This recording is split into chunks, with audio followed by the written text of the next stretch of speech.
Každá princezna musí chcieť najlepšie a najchutnejšie jedlo, tak ako ti to vraví Zlatuška.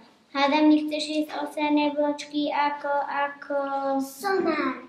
Ako somár. Alebo jačmenej krúpy s fazuľou, bulgur. Alebo nebude kuricu. Ako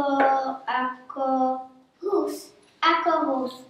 Fuj, až ma striaslo pri pomyslení, že cez princezný znešený krčik by do žalúdka mali putovať také obyčajné veci.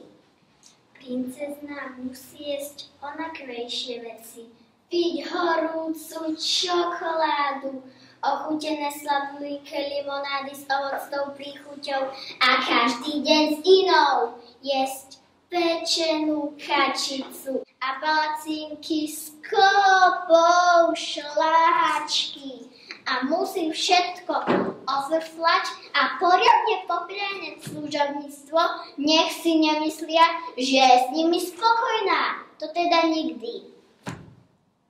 Milá sestra, milé dvorné dámy, ale to by som sa zdraví nedožila ani do 50-ky.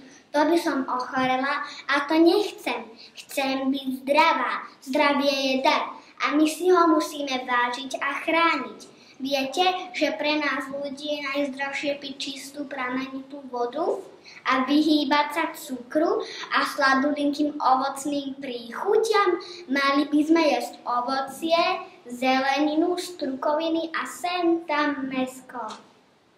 Vy to neviete? A vy, deti? Vieme. Mám pravdu ja, alebo sestra a dvorné dámy? Ty máš pravdu.